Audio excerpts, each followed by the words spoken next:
Next on Saratoga Live, 3-year-old filly Mamanu has never been worse than second in 4 career turf starts. Today she takes aim at her first stakes win in the Coronation Cup.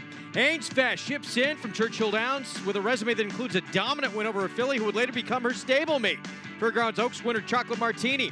And Solio exits a grade 3 placing at Arlington as she tries to turn the tables on Focus Group, who got the best of her earlier this year at Keeneland. All that and more coming up on this Monday edition of Saratoga Live. It is presented by Claiborne Farm. 100 years of doing the usual unusually well. Good to have you with us on this Monday afternoon. Jock's getting ready to get suited up and started for very intriguing pick four. Manny Franco, you saw right there. He's having a great meet. Carried over from a very strong Belmont as well.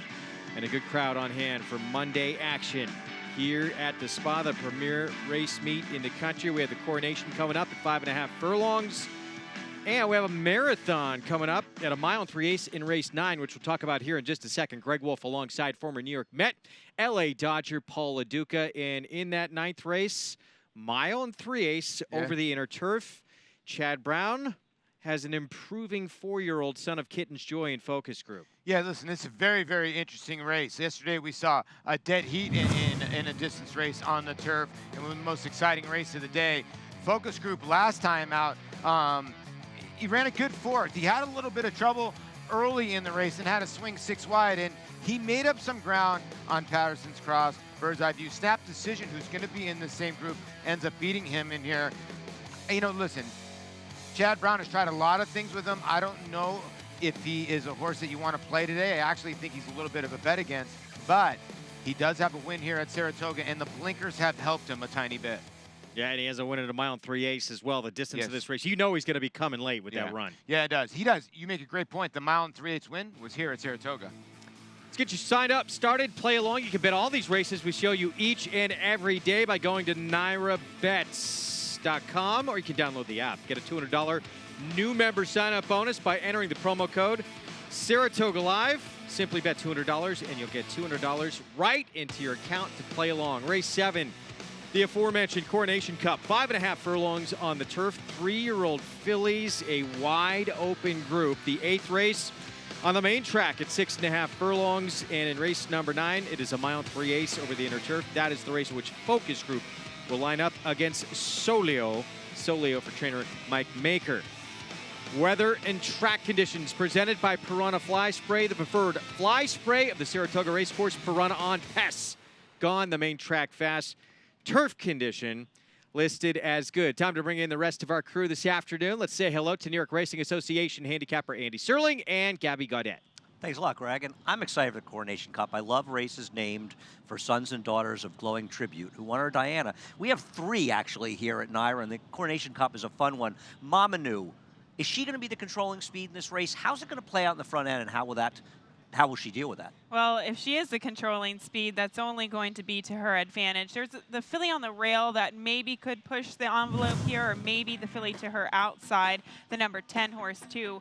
She could easily be controlling speed in here. I think she's fast enough. This was her victory 2 starts back. This was the first time that Jimmy Toner, her trainer, stretched her out and distanced to 7 furlongs. And Jimmy Toner always saying that she definitely has distance limitations. So after that, she cut back to 6 furlongs. Today, she's at 5.5 furlongs. I think this is definitely a more suitable distance, but she was impressive this day. There's no knocks against it, and I think she is the horse to beat in here. In a lot of ways, she is. I think it's a very, very competitive group in here, and Jimmy Toner had mentioned when we spoke to him back at Belmont, this was the race that he was leaning towards with Mamanu, but Maggie's actually interested in a horse that I like in this race, right, Maggie?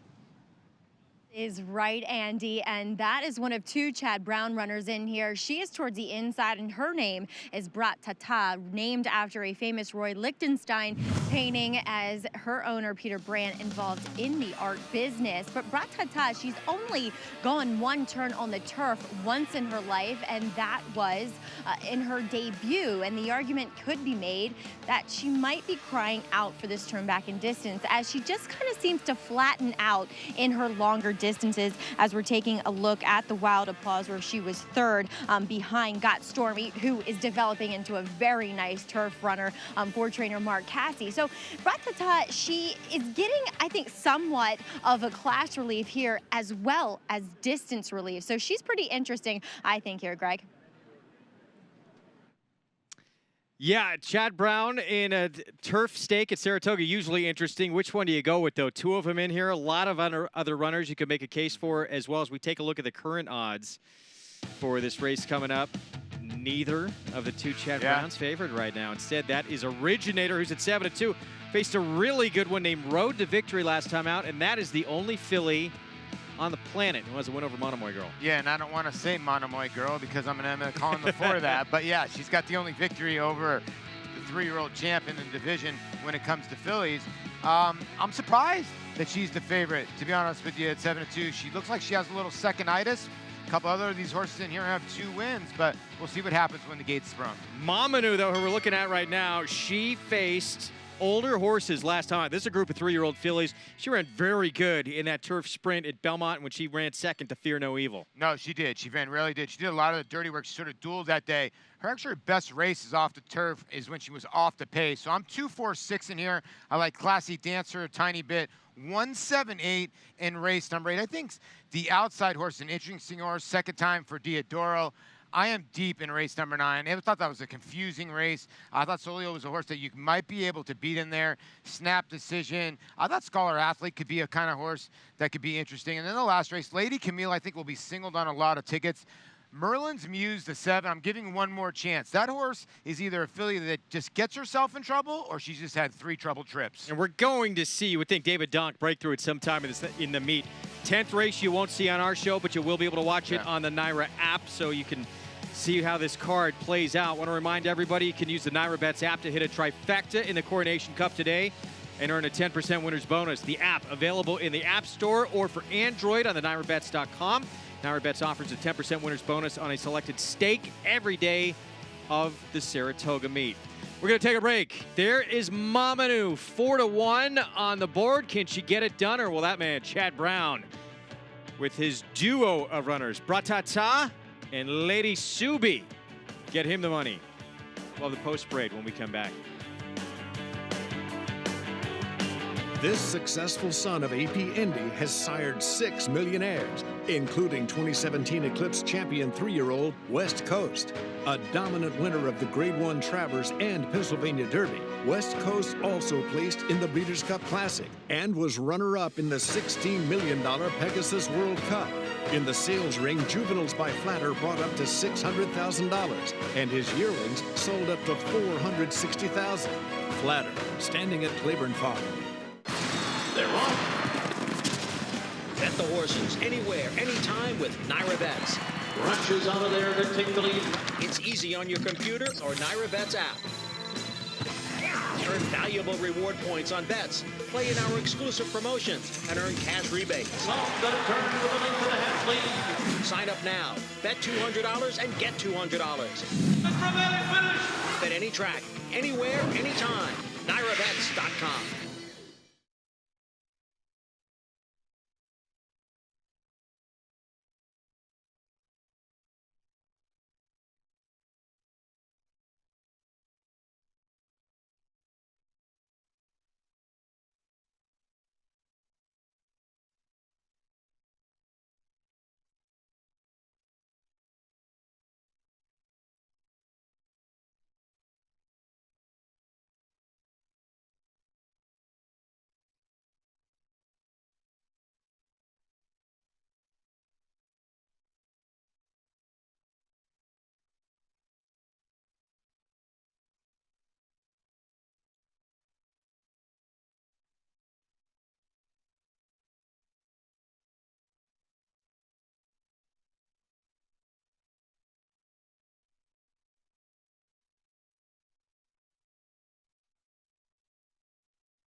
Lady Shipman off the turn in front, a 2-length lead.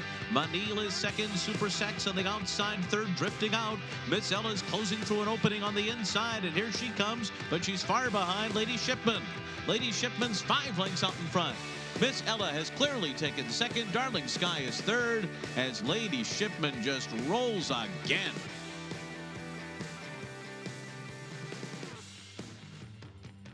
Sprinters we've seen in quite a few years, and she was dominant in the Coronation Cup. Gabby, I don't think anybody is going to win this race by open lengths like that. Feels like a whole lot of them could be at the wire together. The 2 Bras Tata, who Maggie touched on, I've always felt she might be better around the 1 turn, and when she's gone 1 turn her last 2 times in the turf, last time she got no pace going a mile, 7 furlong race, second start, blocked behind horses, absolutely no pace that day. Her debut was good. The winner looked like a good horse at the time. She hasn't gone on with it, and I like this turn back for her, and I'm hoping it works out.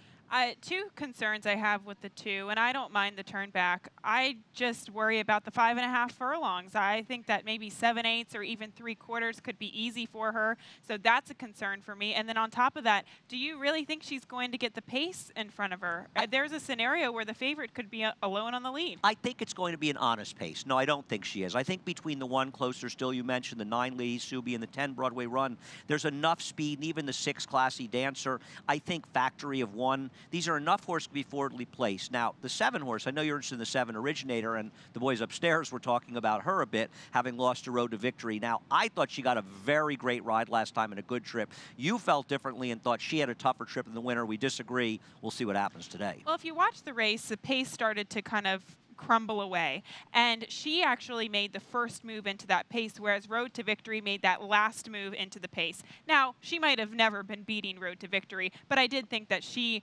probably ran the better race. I don't agree with that, but even if I'm right, I think losing to Road to Victory is nothing to be ashamed of, because she may end up running in the grass going forward, and she's a very good one. There's actually 10 very good ones in the paddock. Maggie Wolfendale is looking at them, and this paddock report is brought to you by Hillendale. Thank you, Andy, as we'll take a look at some new faces as in regards to New York here, beginning with number 3, Factor of 1, who was a purchase out of that Fasig-Tipton horses in training sale this past month, I should say, and will go out for Christophe Clement. Based upon her last effort at Laurel, she showed good speed that day, and she was fairly resolute after just coming up short to Miss Mayhem, who was a short price favorite, winning her 5th race in a row that day. She comes in here, she looks like an out-and-out turf sprinter. She looks like a fast filly, and she is certainly sharp. She has been on her toes, as well as now the pony's covering her up. That's because she is so keen overall. So she's interesting, as she'll make her first start for Christophe Clement here and sits at 8-1. Now, a horse that is taking some attention right now is number 5, Tesora, who is turning back here for trainer Jonathan Thomas. And you go back and watch her first race off the bench at Delaware, where she was the beaten favorite in the Christiana Stakes. She was pretty rank and just wasted a lot of time and energy fighting her jockey. It seems as though she has a pretty light mouth overall. So with fillies like that, you're better off just putting your hands down and letting them roll, and you can do that when you turn back to 5.5 furlongs like she is here. Now, she is a very tiny, petite individual. Do I love that? No, but I like the turn back because it makes sense based on her physicality and based on her demeanor, and that she doesn't really want to be restrained too much. Moving on to number 7, Originator. She is your very lukewarm favorite at 7-2, but deservedly so. And I agree with Andy and Gabby in that she ran a great race. And I just feel as though that possibly Road to Victory is in a different league than what this group is. So with that being said, she definitely bested and ran a much better race than anybody else other than Road to Victory in that effort. She's a big, solid, good-looking filly, a lot of class here in the paddock. I like this one for trainer Ann Wilkes, and don't blame the public here, Greg, for backing her as well. Lot to like with Originator, including the company that she kept last time out in that Alleywow Woodbine for trainer Ian Wilkes. As we again look at Mamanu for Jimmy Toner, we mentioned that she tackled older horses last time out, ran a very good second, and she has tactical ability. Yeah, she does. I think at this distance, her 7 furlong win, I thought it was her most impressive win.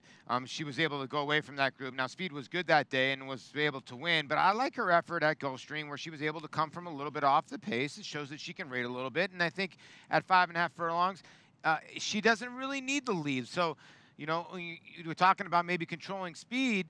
Maybe she doesn't need to be the controlling speed. Meanwhile, on the outside, Broadway Run faced Mamanu. For Broadway Run, it was her second start of her career after breaking her maiden. For Mamanu, it was the 5th start of her career, and this filly right here gave her a run for her money. Listen, this is a filly that won at 50-1 first time out, beating 11 other rivals, and then came back and almost beat Mamanu. That's a tough thing to do. When you win at 50-1, I think a lot of people think, oh, it's fool's gold, and then she proved a lot of people wrong when she was right at the wire with a multiple winner. At the time, Mamanu Girl wasn't, but I think that she's obviously very much of a player in here. She draws a tough post. She has some tactical speed. She should be fresh for a good trainer in John Terranova. We'll see how much she improves here. 3rd start of her career. You can play along with all these races without risking any of your own money and compete for real prizes as well with the Saratoga Showdown. Go to NYRA.com/showdown. And it's just the races that are on our show you're playing for. 50,000 NYRA bets points on the line and a chance at the grand prize, the 2019 Belmont Stakes ticket package.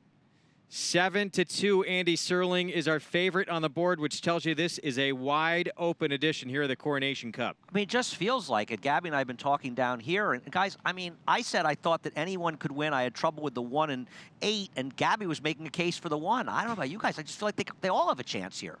Yeah, I mean, we were talking about the Road to Victory race and how the pace collapsed, and she set that pace. And her race earlier this year against The Way I Am was very good. So you really could make a case for any runner in here. And it's just an interesting one. I mean, what did you guys think of the 2 horses, Factor of One and Classy Dancer, coming out of the Stormy Blues at Laurel?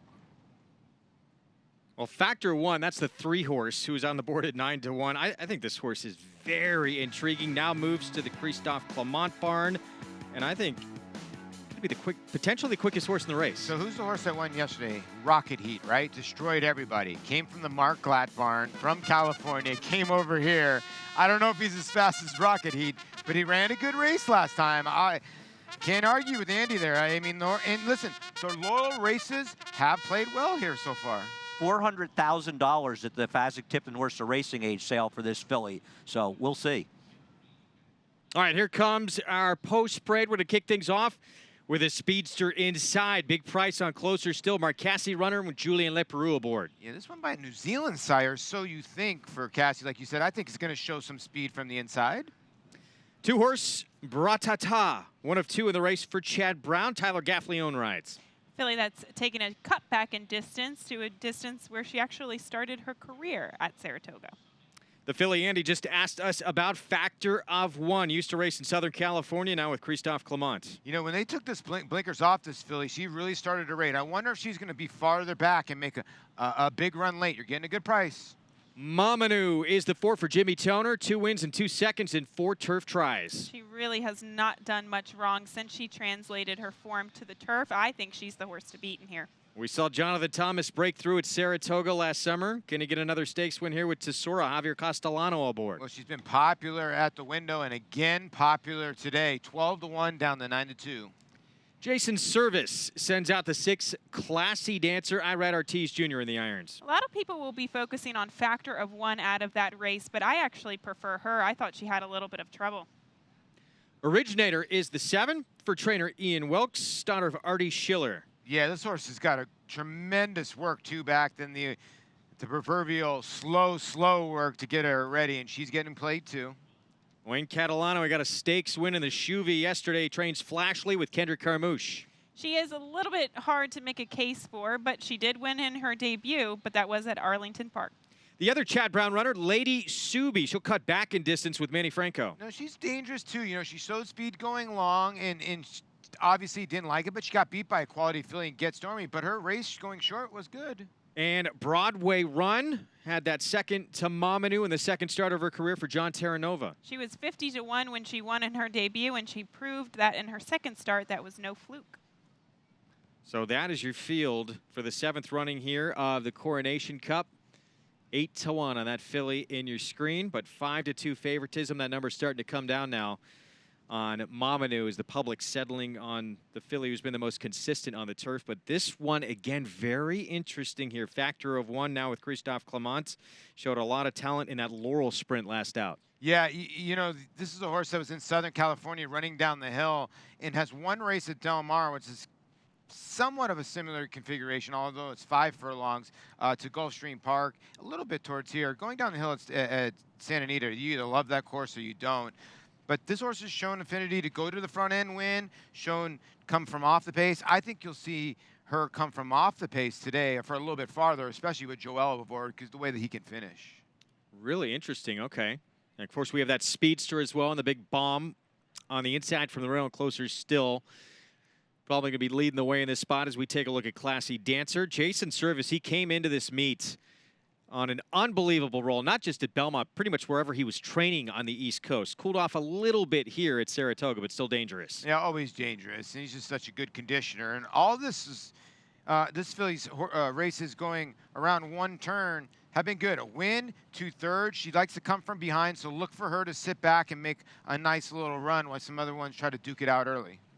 So Gabby, Classy Dancer, double digits here for Jason Service, who for a while was the hottest trainer in all of New York this summer. Exactly. And, you know, he's having a little bit of a tough go of it up here at Saratoga. A lot of trainers are. But I like her because her last race was the first time that he turned her back in distance under his care. And I actually thought that she had an awkward trip, more so than Factor of 1. And, Andy, you and I disagree on this, but you have to at least agree that she was kind of blocked for the majority of the stretch. She had a little bit of traffic issues. I'm not going to deny that, but I felt like she was the one that was kind of picking up pieces after Factor 1 was forced to do the dirty work on the front end. I usually prefer the horse that's cutting it out, that's forcing the pace. The pace got forced by a horse that finished behind them, while the winner, a heavy favorite, a perfect trip. I'm not knocking Classy Dancer. I don't think she ran badly in there. I just, of the two, prefer Factor of 1. And on top of that, she won her debut sprinting 5/8 down at Gulfstream. They claimed her, and again, this is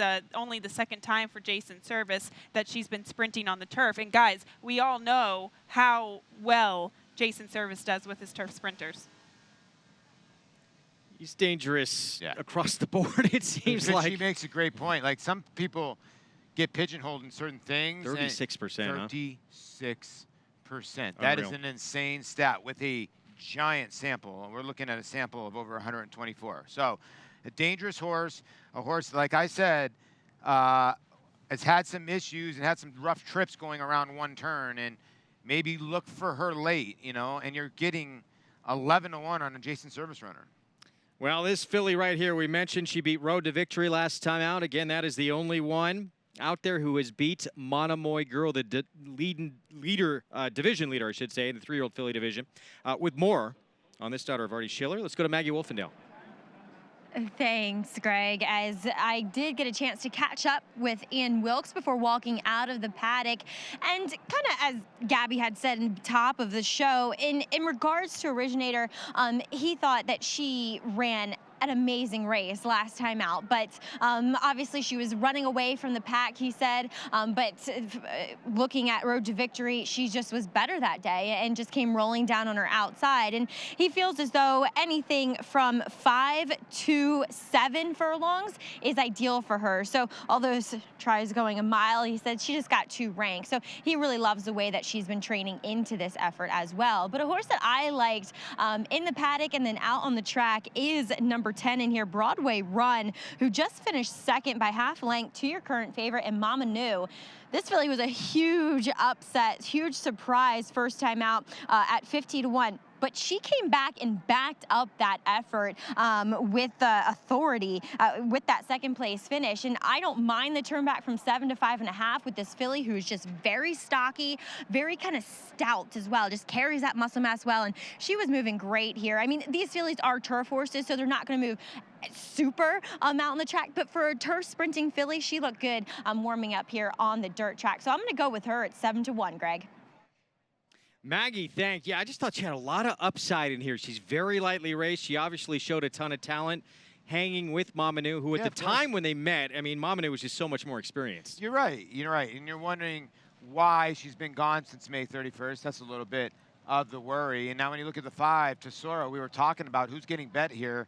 This horse is getting bet. Now, she's gotten bet at the window every single time. And Jonathan Thomas was hot as a pistol at the end of the Belmont meet. He can flat out train. So, he's 43% on this move, 36% overall. So he's going to be dangerous, and that's why the public's betting this horse. I think there's an argument with Tesoro that the best race she's ever run was her first race at 5 furlongs in the turf. And I think Jonathan Thomas is looking at that because she had a real trouble trip in there and ran very well. And he's saying, you know what? Maybe I've just been wrong stretching her out all this time. A mile and a 16th off of a 7-month layoff. Let's get her back to what maybe she does best. And I think there's a real chance that's the case. And there's no doubt about that. She is fit, turning back off of a mile and a 16th race in her second start off of that lengthy layoff. She's just had trouble staying on the racetrack. No, she has, but she's a dangerous horse. And I got to tell you, Jonathan Thomas, she's an underlay at 4-1, but everything that guy runs, I'm afraid of. Yeah, I'm with Andy. Very dangerous runner here. And she is at 9-2, taking plenty of attention on the board. Favorite, though, is Mamanu, the 4, the 2016 Fasig-Tipton July Sale graduate. She is the one to beat. 2 wins, 2 seconds in her 4-race turf career. Can she add a stakes victory to her resume? We're about to find out. The 7th running of the Coronation Cup happens right now. Let's send it upstairs to the voice of horse racing's Triple Crown for the call. Here's Larry Colmus. And here's Tesoro moving into the starting gate. Will be followed by Broadway Run, who will come up to the outside stall under Luis Saez, and they are all in line, ready for the start.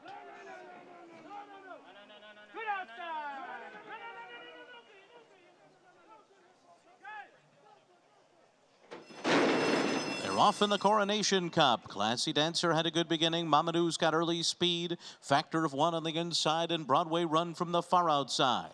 They're being followed by Flashley, who's moving up outside of horses 2 lengths off the lead. Lady Subi is next, and then comes Tesora. They're followed by Closer Still. Originator is second last, moving for the turn. At the back of the pack is Bratata. So they make their way for the far turn, and Broadway Run has cleared. Broadway Run, the leader by a length. Flashley is second as they make their way around the far turn. Lady Subi is third. Mamadou saves ground on the turn, 2 lengths off the lead, running in 4th. Originator is 5th on the outside, then Classy Dancer. Tesora goes up on the far outside. Factor of 1.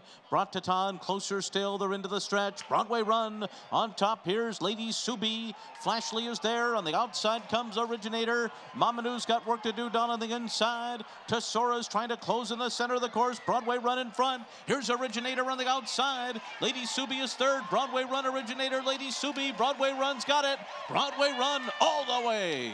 Originator was second. Lady Subi third. Tesora fourth in 103.67.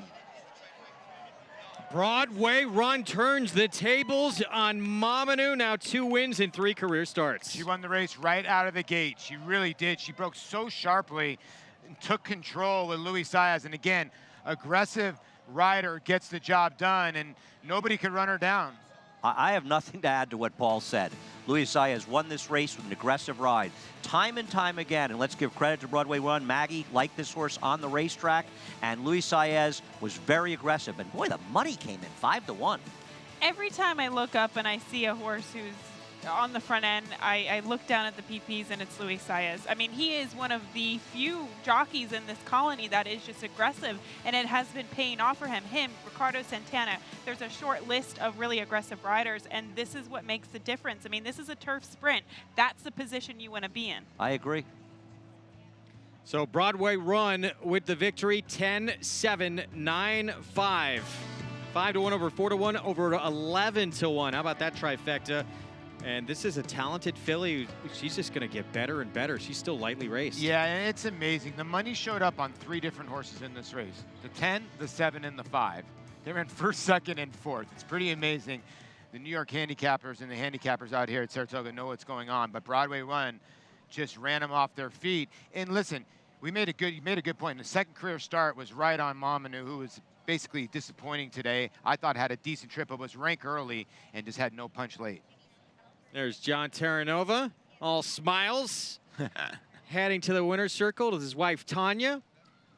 And 5-1 on Broadway Run. 10-7, 9-5. All the prices coming up in just a moment for you. We have so many big races still to come. It feels like we're officially underway here, kind of motoring through our first full week here at the premier race meet in the country. Now things really starting to heat up. This coming weekend, of course, we have the Whitney ahead. Good Samaritan was back at work, looking ahead to that big matchup for Hall of Fame trainer Bill Mott, of course, last year's Jim Dandy winner. Yeah, and listen, I mean, I'm not a workout specialist, but it looks like he's moving over the ground just fine. I don't really pay attention to workout horses like this and how they work in the morning because, listen, he's going to lay back and make one run. That's his style of running. He's going to need some pace up front, but let's get this right. He does like this racetrack, doesn't he? Well, I got to think, Paul, that's what they're banking on. He won the Jim Dandy here last year. He got a very good situation, the Jim Dandy, because he was able to save ground almost the entire way on a track he wanted to be on the rail before angling out. I worry there's not enough pace for him, and his Met Mile, I mean, I know it wasn't very fast paced, but shouldn't he have picked up his feet and run at least a little bit in that race? Yeah, he's a horse that just can be so brilliant sometimes and then so disappointing, and a lot of it relies on the pace in front of him. And I wonder if ultimately he's going to go back to the turf. I know they don't want to run both he and Yoshida in the 4-Star Dave, so they're splitting them up in this manner, but I wonder if Good Samaritan doesn't get back to the turf eventually. That's a good question. Might be better on the turf. Well, speaking of some of the turf targets out there, of course, the Arlington Million, one of the most prestigious turf races in the country. And Oscar Performance, he was just lights out in his 4-year-old return in the Grade 3 poker for trainer Brian Lentz. This was a star-making performance. You know, I think Brian's caught in a little pickle. You guys downstairs can ask me, add to this. This horse, I think, is a better miler. We saw that last time he ran. It was devastating. But the Arlington Million is just more prestigious for this horse when he goes to stud. That's the bottom line. No, I think you're right, Paul. I think he is between a rock and a hard place because of Heart to Heart, who's going to be one of the favorites in the 4-Star Dave. He doesn't want to run them against each other. He is a better miler. Take a shot a mile. Listen, he won the Belmont Derby at 1.25 miles. We know he won the Secretariat at Arlington at 1.25 miles, so he can do it. It's capable. The problem is if the Arlington Million comes up tough at 1.25 miles, I think he's going to be in trouble in there. But you know what? They don't cut him back. Is it going to come up tough, though? I don't know. Fortunately, I'm not working at Arlington. Fortunately, I'm right here. I don't know. That's your home turf, Gab. I don't think it will, and I think no that Euros coming. I have to double check on that, but I mean, I think it kind of makes sense given the fact that he does have Heart to Heart to take a shot with this horse. And you said, Paul, it'll do so much for him from a breeding standpoint to win the Arlington Million. Not that the 4-Star Dave's not prestigious, but the Arlington Million probably more. Yeah. Meanwhile, Heart to Heart, he's going to stay here at Saratoga, and he will be in the 4-Star Dave. 15-time winner of just shy of $2 million on the turf. I still think they stole the emoji from his marking on his face. He's got the perfect heart on his face. That's where he gets his name. And he's one of those horses, when you let him go on the front end, his name comes into play. He's got all kinds of heart, no pun intended. How much speed signing on for the 4-Star Dave? Because if there's none, guys, they're not going to catch him. No, they will not. Back-to-back Grade 1 wins and then missed by a neck in the Shoemaker, third, would have been a third straight Grade 1 win. He is all, as his name would suggest, Heart to Heart. So we're looking forward to seeing him in the 4-Star Dave here at Saratoga. Broadway Run, 3-year-old filly by Perspective for John Terranova. She's now 2 for 3 in her career. Yeah, congratulations to your new young sire here, Perspective, out of the Montbrook mare, Lady Carlotta for Curry Stables. This one bred by Ocala Stud, now 2 for 3 lifetime. And the start of that Naira Late Pick 5 is darn good. $49 for $1 double. Let's go downstairs to Maggie Wolfendale. And here with winning trainer John Terranova with Broadway Run. And John, I want to take a step back to 3 starts ago. Okay. 50-1. Were you expecting her to win first time out like that? We like the filly. She'd always shown talent. We thought she'd make an impact in the race, finish up well, but we didn't, 50-1. I actually didn't expect her to be 50-1. She'd been training really well. She's a beautiful filly, and they just dismissed her. And today, now she backed that up. But she's 2 for 3 lifetime. From the outside post, Louis was very aggressive with her. Was that your plan, or is that him kind of taking the bull by the horns? No, I just let Louis ride the way he wants to. I mean, she's a quick filly. She jumps from the gate really well. So we were just hoping she got away clean, I mean, being outside, if anything went inside of her, he could have sat. But she cleared pretty easily and, did a great job. Good ride. Where do you go with a filly like this? She's a 3-year-old. She's very proficient here on the turf sprinting. Yeah, I'm not sure. We'll see what's ahead for her. Hopefully here in New York something, but we'll see how she comes back and go from there. All right, well, congratulations. She seems pretty nice with Broadway Run, John. Thanks, Maggie. All right, guys, fast filly on the turf. Yes, she is. Looking forward to see what's next for Broadway Run, no doubt, for the Curris Stables. And Luis Saez talking about this rider downstairs, having a very nice meet. Yeah, he is. And then you see the late pick 5, Naira Betts follow along, 1080 for High Promise. Going to pay a little bit more than that, I think, in Broadway Run. And, you know, I thought that Gabby made such a good synopsis downstairs about being in front. We saw Rocket Heat yesterday, who just outran a field. But Broadway Run outran this field, too, from the front end. Were they just taking a selfie? I think they were. There's nothing wrong with that. It's 2018. Not at all. Get You're over at the Saratoga? millennials. You're not an old man anymore, Greg Wolf. What? I love taking selfies. I was fine. Just You have a selfie stick. You know you do. I will never get a selfie stick. Race 8 is next. 50,000 starter allowance at 6.5 furlongs. The Naira Betts late pick 5. Leg 3 coming up. Yesterday, it paid $37,000. Should I go ahead and tell this story now? Yeah, you have to. Someone signed up with Naira Betts for the very first time. Here's the payout from yesterday. They just signed up yesterday. They were live to a horse that would have taken down the entire pool. After signing up for the very first day with Naira Betts, they wound up missing on that horse, but they hit for $37,422 on day 1 with Naira Betts. Welcome. Not a bad start. Is it your welcome or a welcome? Okay, see that when we put up the promo code, you know, 200, get 200, that happened. But they came to the racetrack, put money in. First time they ever opened a Naira Bet account, and they hit for $37,000, and they were live for the whole ball of wax. But still, a $37,000 hit for the first time here at Saratoga. I think they're going to be keep coming back here every summer. You're hooked for life at that point, I would right? think You gotta keep firing away. So. That is actually a great story, cool story, and it just shows you, you know, probably didn't put a lot of money into it. You don't need, you know, this. You just need winners. Winners makes money. We're going to take a break. When we come back, Leah Gyarmati, she's given people a lot of winners over the years. We're going to hear about how she got her start and who was instrumental to her success as a trainer. That's ahead on Saratoga Live. His record-breaking accomplishments on the racetrack paved his way here to the Stall of Legends. Now retired to stud, we welcome the dawning of a new era as this esteemed champion hopes to stake his claim to immortality. His blazing speed and striking good looks have been passed down to his remarkable first foals. Foals that will carry the flag of their famous father and one day hope to break records of their own. Medication-free and undefeated in sprint competition. Run happy, standing at Claiborne Farm.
I am Leah Gyarmati. I am a trainer. I first started falling in love with horses at summer camp when I was around 5. After that, I got involved on Long Island with Harry Dallaire riding show horses and jumpers, and I could never get horses out of my blood after that. I was supposed to go away to college that fall, but I never really made it there. So I spent the first few years with Alan Jerkins, learning to gallop horses, worked as an assistant trainer, and then took a break to go back to college and finish up. And I started riding races for Alan because he's told me, well, you always wanted to ride races when you were a kid, now you look light enough. So I rode briefly for a year and a half. I wasn't a great jockey. Alan Jerkins has had the most profound impact on my life, not just as a trainer, but just on in my life in general. He was somebody that instilled in me that I could do anything I wanted to do. He is my hero. He always will be my hero. My biggest win was the spin-away a couple years back at Saratoga. Sweet Reason, much the best in the spin-away. It was my first grade one, and it was with Sweet Reason, who went on to win 2 more grade ones for me, which I think is such a gift, and I'm so thankful for to have had her in my barn, not just because she was a great racehorse, but also because she had a tremendous personality. Everybody would line up on the rail to watch her in the mud as she put her face down in the mud and paw and slapped dirt everywhere. And she was like having a pet around the barn. She was just a joy in so many ways and had so much heart. So there isn't a lot of spare time when you're a horse trainer. It's a 7-day-a-week job, 365 days a year. But in my spare time, I'm trying to learn to train dogs. I'm in training, actually. I have 2 German Shepherds, and I work at a place in Jersey in Frenchtown called Pro Canine, and I have a lot of fun with that. That is what I do in my spare time. It's a little different from training horses, but I love being around the animals. And there is Leah Gyarmati going to send out Solitary Gem coming up in race number 8. The Queens, New York native. Wound up going back to college, majored in theology, but couldn't get away from her love of the horses. So it drew her back in, and now she has accumulated over $10 million in purse earnings as a trainer. Yeah, she has, and you know me. Loyal Met fan because she's a Queens girl. Oh, nice. Yes. Gotta love that Yes. as well. Well, Solitary Gem, the 2. Big price will be a bit of a surprise in this spot at 21-1. Yeah, it would. You know, but the thing is you could say about this filly, since they've added blinkers, she's gotten a lot better. Now, she's run 3 straight muddy racetracks, and then she ran on a fast racetrack. And listen, she was just no match for some of these fillies in here. Now, can she improve second time off the layoff? Yes, and you're getting the price, 21-1 if you like. All right, saw a quick look at the field there. 6.5 furlongs, 50,000 starter allowance. Our colleague Tom Amos, he's been missing today. No one get a hold of him. Well, he's sending out Haynes Fest here in this spot, who before Chocolate Martini was part of his barn. Haynes Fest beat Chocolate Martini by 15 1/4 lengths. Of course, Chocolate Martini would go on to win the Fairgrounds Oaks. Again, they faced each other on a fast track at the Fairgrounds. She missed by a neck that time to Chocolate Martini. This is her missing by a neck again at Churchill in her last start. I thought she showed a ton of heart in this race. There was everybody from every angle battling her, and she just gave in. The horse on the complete outside is just going to run her down in the shadow of the wire, beat her by about a neck. But she fought off all comers. At the top of the lane, looked like she was going to run 3rd or 4th. And I would think Tom's going to send her towards the front end in here. The worry was she got run down coming off 3 straight route races last time.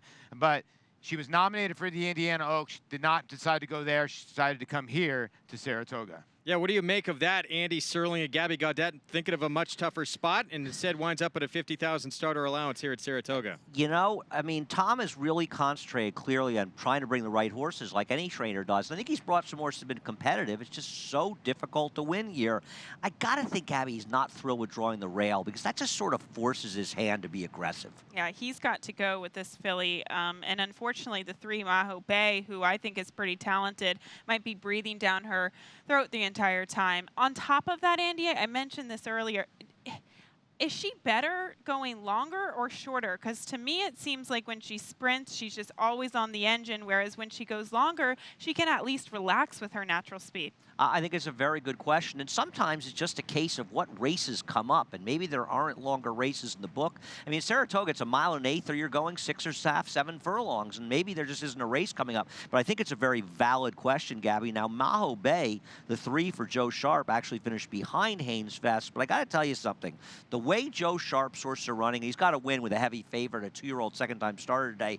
The way his horses are running, I just picked her thinking, I want to get out of the way of Joe Sharp. His horses are running great at this meet. They really are. He's looking for a second win of this afternoon, but she is a filly who will have the advantage. She could potentially press the one in here, and she comes out of pretty decent races. And just generally speaking, Andy, I hope you agree with me on this. We've been seeing a lot of Kentucky divisions, him included, be very successful here at Saratoga this summer. Well, it's an important thing to keep a note of, and they have been winning, and Joe's horses are certainly doing well from Kentucky. You like the 8 Special Relativity, and one of the points you made earlier when we discussed this race was she ran against tough older horses last time out, and even though there's some olders in here, it seems like the main contenders are mostly 3-year-olds. Yes, and she has some quality to her. First off, the claim for Robertina Diodoro, she went against a horse by the name of Fair Regis, who I think is okay, and I think that the 1 and the 3 are going to hook up on the front end, and she could be just sitting in the catbird seat, and I like her even more so for all those reasons that you mentioned. It's another race you can go through pretty much all of them and think they have a chance, Greg. Yeah, I agree. I thought this race absolutely wide open. No one should be 8-5 in this spot. Right now, Haynes Fest is at that number. For trainer Tom Amos with Irad Ortiz Jr. Time for a paddock report now. We're going to check it with Maggie Wolfendale. It's brought to you by Hillendale Farm, now standing Bayern for $15,000. Maggie? Thank you, Greg. And while your current favorite, Haynes Fest, she looks great here. I mean, she's really well conditioned. She's very poised here in this Saratoga paddock. The problem I have with her, and Andy said, I mean, I'm sure Tom's hand was a little bit forced as far as the distance she runs at, because there isn't anything between 7 and 1 1/8 miles, and the races are written, and she needs to run, obviously, right now, because she looks fantastic. But Ired's hand is very forced here. I don't know, is she fast enough? She doesn't look like a fast horse. She isn't sharp here in the paddock. She's not touting herself as one that will be naturally quick away from the gates, whereas the outside runner for Robertina Diodoro, Special Relativity, she is. So I'd be very concerned about her pressing me from the outside, or her just securing that lead from Haynes Fest. Here is number 3, Maho Bay, is another one. Well, she turns back a little bit, and I would think that Maho Bay, at least to me, feels a little bit faster overall. She looks great here for Joe Sharp. She's extremely well conditioned, and I mean, Joe's horses are running well, and it's evident by the way they look in the paddock pre-race. So it's an interesting matchup here. I'm a little bit suspect of your current favorite, though, Haynes Fest, at 8-5, if she's going to pull the right trip here going the 6 furlongs, Greg. Well, when Maho Bay and Haynes Fest faced each other, Maho Bay actually went off favorite. Haynes Fest, though, was able to beat her, but with the meet that Joe Sharp's having, limited starters to this point, but having a very strong meet, everything he's sending out is live. It makes you rethink in the rematch here, can Maho Bay turn the tables? Yeah, you wonder, right? I mean, gosh, the horse looked amazing. Did the 3, and I really don't know what I'm looking at. I just tried to pick the winners, but you can tell that that horse looks good on the racetrack, the daughter of Spring at Last. And she's right, Joe's horses, and Andy's right, Joe's horses are just firing. I mean, how can you leave them out? You leave them out and you lose. You want to hit yourself in the head. And when you look at the 1, they're right. She's going to have to probably run from the get-go, and that's a tough thing to do at 6.5 and 7 furlongs. You can do it at 5.5 and 6, but 6.5 and 7, that last half or last furlong gets to you when you got to push from the inside. What about the 7 Nocturnal Mission? Of the speed horses, doesn't she kind of get the most comfortable trip stalking on the outside? Well, that's the horse I like a little bit, and the reason why was the cutback. I mean, the horse finally coming back from Ellis Park, which is a 2-turn race, but maybe the 6.5 will help her out the most? I don't know. That's a good question. But, Paul, the one race that I couldn't quite get over for this filly was a race 2 starts back. I mean, I thought that she had a pretty decent trip, and she not only couldn't win, she couldn't finish second. Well, let's be fair. It was a sloppy sealed track coming off a 9-month layoff. So, I mean, to play devil's advocate, I'm not disagreeing just looking at the surface of things, but it was off a long layoff. Call to post from Sam the Bugler. And we're going to see the 8-5 favorite first to kick things off here. Haynes Fest for our colleague, Tom Amos. Irad Ortiz Jr. will be aboard, a 2016 Fasig-Tipton October sale graduate. And again, beat Chocolate Martini, the Fairgrounds Oaks winner by a country mile back in the slop in December. We sort of covered all the bases, right, with Haynesfield. She's got to overcome the inside post. She's got to be effective at 6.5 furlongs. But if Tom Amoss can overcome me, can't he overcome anything? It's the one thing that remains. That's if you true. can jump that hurdle, all's good the rest of the meet. So 9-5 right there on the daughter of Haynesfield. And again, Irad Ortiz Jr. will be aboard this afternoon. Solitary Gem, the 2, Kendrick Carmouche for Leah Gyarmati. We just saw that nice story on. She is a big long shot right now, but the good thing about her is she is making her second start off of the layoff, and she does have room to improve, but she'll need to. Maho Bay for the red hot Joe Sharp. Barn was favored over Haynes Fest when they met, but got beat that day. I'm hoping that she can change that because Joe Sharp's barn is going so well, but she will have to improve. 4-horse scratch, Curious and Curious are 2 for 2 at the 6.5 furlong distance, coming off a big win against Easier, though. At the end of the day, if she runs back to that giant buyer figure she ran last time, she's going to be tough. I want to see it to believe it, though. This is much tougher. Kathy Nas for the James Bond Barn had a winner yesterday. Dylan Davis rides. 3-year-old filly by Bluegrass Cat coming off a second-place performance, but she does look like her races are a little bit slow comparable to this field today. 9-2 on Nocturnal Mission. 3rd off the bench for the Brendan Walsh filly. I like that she's cutting back in distance from that weird, like, 1.5 turn race at Ellis Park and thought she'd be a player getting a good stalking trip. And a lot of money going to Special Relativity here for Robertino Diodoro. Yeah, this is my pick here today. She's definitely on her toes in the post parade. I think she could set a very nice trip. She is the second choice on the board. The 8 filly 5-2 right now. Monday from Saratoga. Fans taking it all in as the first full week at the spa coming to a close here. Still ahead, race 9, a marathon on the turf in Solio. Running in the Ramsey colors, the one to beat coming out of the Grade 3 Stars and Stripes at Arlington. That's still ahead. Stay tuned. Success starts at Saratoga. The Saratoga Selected Yearling Sale has established a reputation for high quality and high performance. Recent graduates include Grade 1 winners Avenge, Bolt d'Oro, and Moonshine Memories, and 2017 Breeders' Cup champions Battle of Midway, Stormy Liberal, and Rushing Full. The nation's #1 sale by percentage of Grade 1 winners, the Fasig-Tipton Saratoga Sale, August 6th and 7th. We found Breeders' Cup champion Rushing Fall at Saratoga. Where will you be?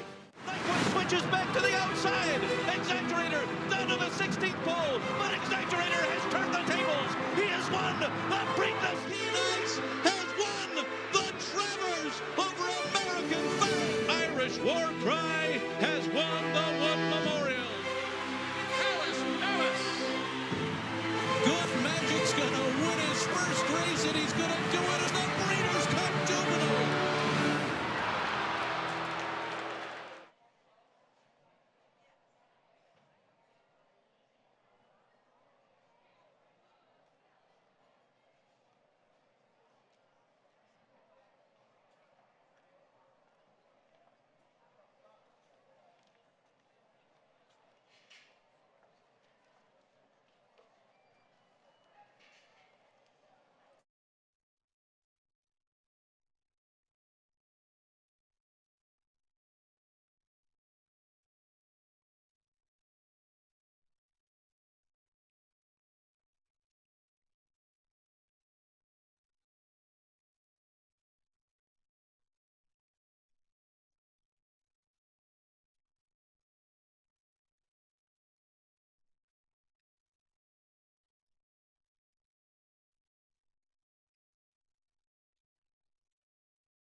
on Saratoga Live on Fox Sports 2 and other regional networks across the country.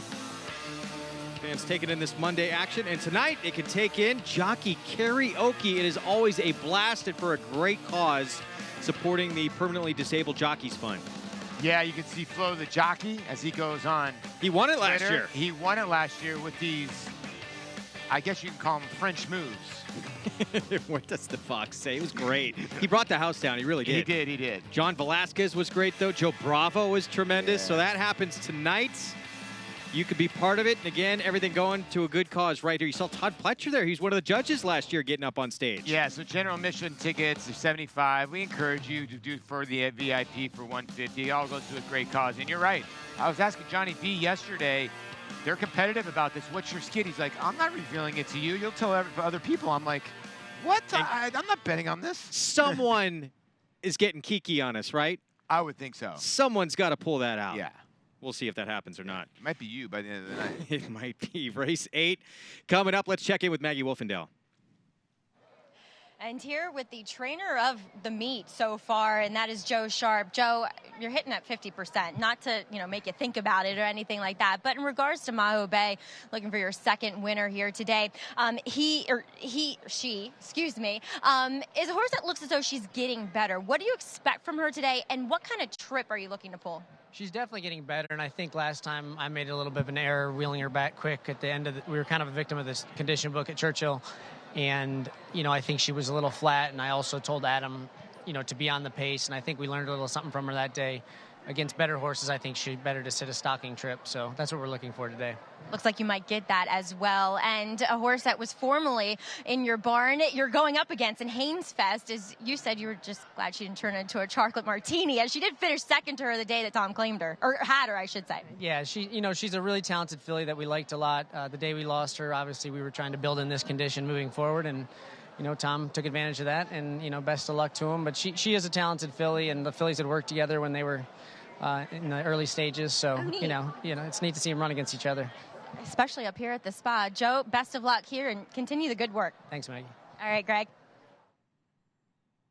Very solid meet going on for that young man, Joe Sharp, terrific trainer.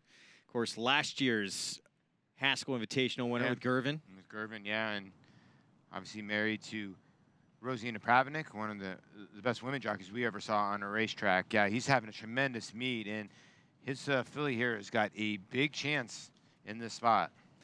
Get signed up, started. You can play this 8th race and all the races we show you each and every day all summer long here on Saratoga Live.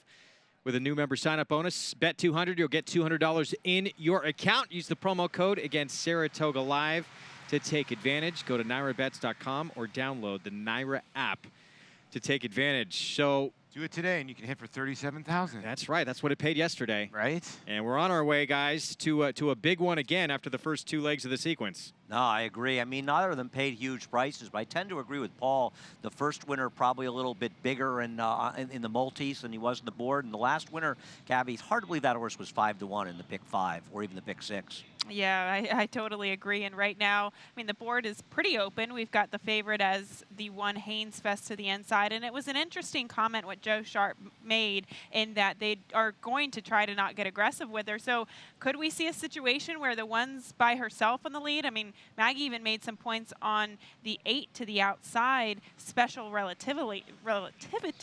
She's really on her toes today. I think that Javier Castellano will be aggressive with Nocturnal Mission. So he'll be forwardly placed, but we'll see. Intriguing 8th here coming up. A lot of ways to go. For a moment, special relativity. The 8 for Robertino Diodoro had become the favorite, but now it is back to Haynes Fest, who his favorite is Maho Bay. Steps in line. Can she turn the tables on Haynes Fest, the one? She was beat by her when they last met at Churchill Downs back on June the 14th. Haynes Fest, the one, passed on the Indiana Oaks for this spot here. Can she get Tom Amos into the winner's circle? Here we go. Let's send it upstairs to the voice of New York Racing for the call, Larry Colmus. Last few fillies set to move into line here. Kathy Naz moving into the starting gate will be followed by Nocturnal Mission. The last one will be Special Relativity as Haynes Fest remains the 2-1 choice. Special Relativity and David Cohen coming up to complete the line. Goes in. They're all in line.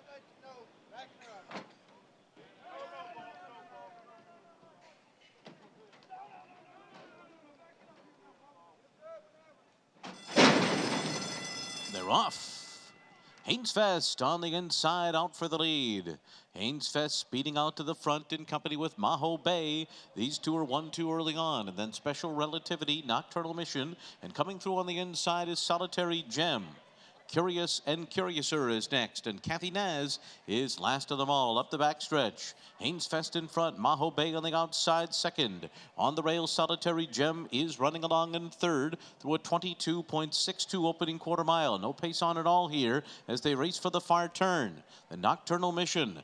Special Relativity is 3 wide on the turn, followed by Curious and Curiouser and Kathy Naz last of them all. Hainsfest on top. Just a neck lead over Maho Bay as they round the far turn. Special Relativity coming up to them while 3 wide. Curious and Curiouser on the far outside. Nocturnal Mission is next. Solitary Gem retreats after a 45.93 half. They're into the stretch and it's Maho Bay. Maho Bay has taken charge here. Special Relativity tries to run with her. Hainsfest gives way on the inside. Nocturnal Mission is next. And Curious and Curiouser on the far outside. It is Special Relativity to the neck of Maho Bay. Special Relativity to the front and pulling away. Maho Bay was second, Nocturnal Mission was third, and Curious and Curiouser fourth in 1:15.76.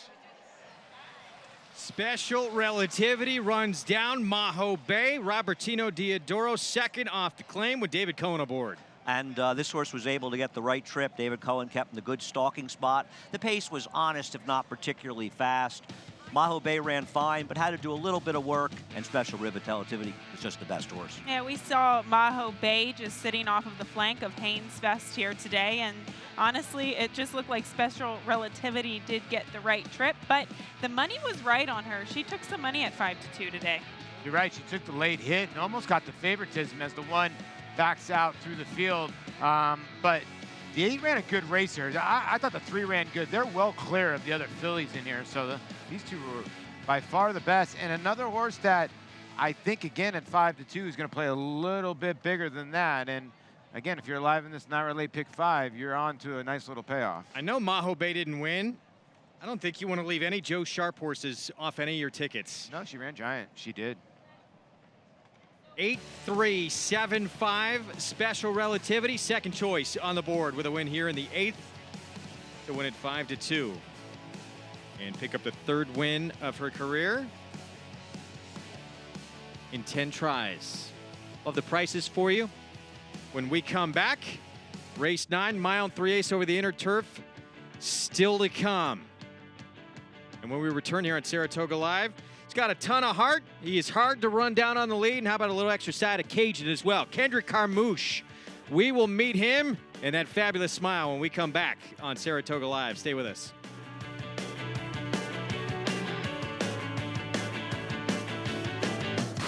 They're on.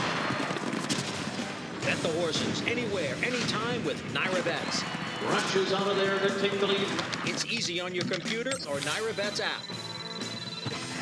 Earn valuable reward points on bets. Play in our exclusive promotions and earn cash rebates. Off the turn with a link to the half lead. Sign up now. Bet $200 and get $200.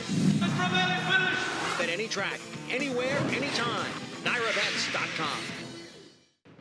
This graded stakes winner and multiple Grade 1 performer by Tapit has become one of the nation's leading sires of 2-year-olds. Ranked number 1 in his crop by number of winners, he sired 11 stakes horses in 2017, including graded stakes winners Wild Shot and Oklahoma Derby winner Untrapped. At the sales, his yearlings have sold up to $480,000. Trap Shot, standing at Claiborne Farm.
Back on Saratoga Live on Fox Sports 2.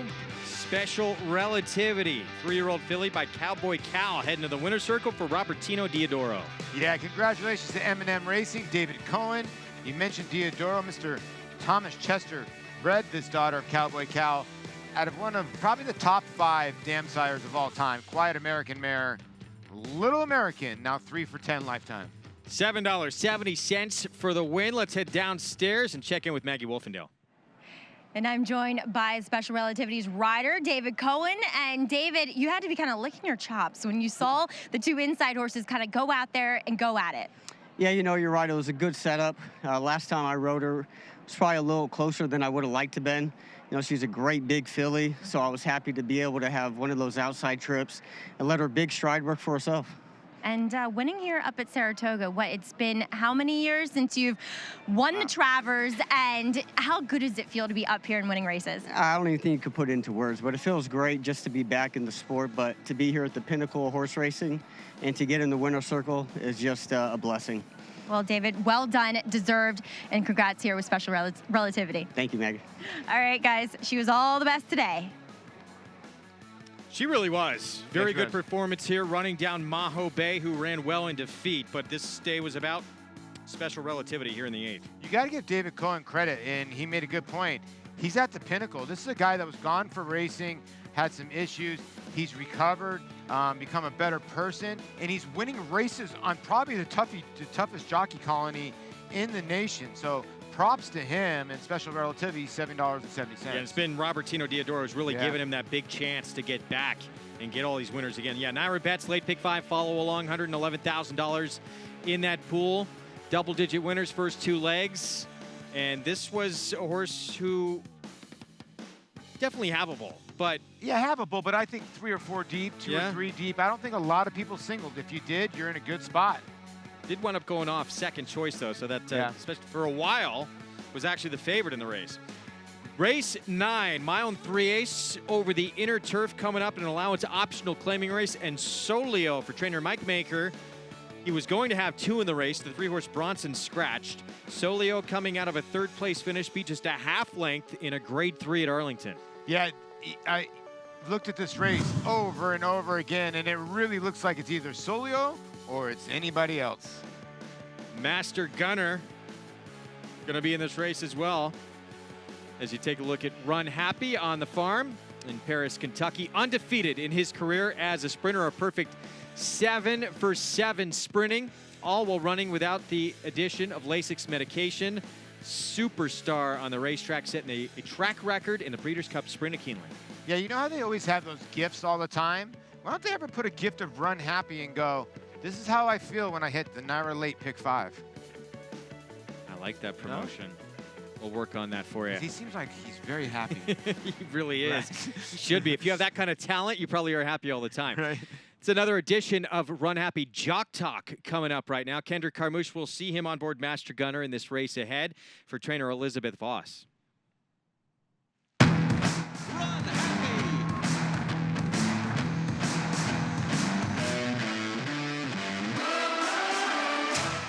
I knew I wanted to be a jockey whenever I followed my dad. Most of the time, you know, it was just something that light up in my eyes, and, you know, I just want to follow his footsteps and do just as good, if not better.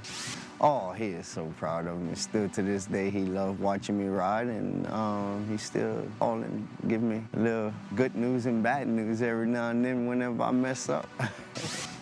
Fishing. Every day I try to go fish. It's the best. It's relaxation from horse racing. I'm a bass fisherman. Oh yeah, I got me a female pit bull, and she's 9 months, and I have a coon walker hound, and she's like 5 years old. It's my sweetheart. Oh man, me and my wife, we love watching, what's the name of this show? The Dragons, Game of Thrones. Oh my gosh, it's so addicting. It's so addicting, I love it. We waiting on the next maybe 6 weeks of it. Can't wait, can't wait. His record-breaking accomplishments on the racetrack paved his way here to the stall of legends. Now retired to stud, we welcome the dawning of a new era as this esteemed champion hopes to stake his claim to immortality. His blazing speed and striking good looks have been passed down to his remarkable first foals. Foals that will carry the flag of their famous father and one day hope to break records of their own. Medication-free and undefeated in sprint competition. Run happy, standing at Claiborne Farm. How do New York breds perform? They win in world-class company. From Grade 1 races in Dubai, where New York-sired New York bred Mind Your Biscuits won the Golden Shaheen for a second time, to Belmont adding to his status as the richest New York bred with a close second in the Met Mile. The Belmont Festival saw 2 more New York breds become millionaires, 4-star Crook in the New York Stakes, and world record-setter Disco Partner with a repeat victory in the Jaipur. New York breds, get with the program. Eclipse champion Blaine notched over $4.3 million in earnings, including this historic victory over Zenyatta. Now he's making a name for himself as an internationally successful stallion. Recent top runners include multiple graded stakes winner Fault and French Classic winner Senga. In the ring, his yearlings have sold up to $350,000. Among the top sires of his crop by lifetime graded stakes horses, his 2018 stud fee offers outstanding value. Blaine, standing at Claiborne Farm.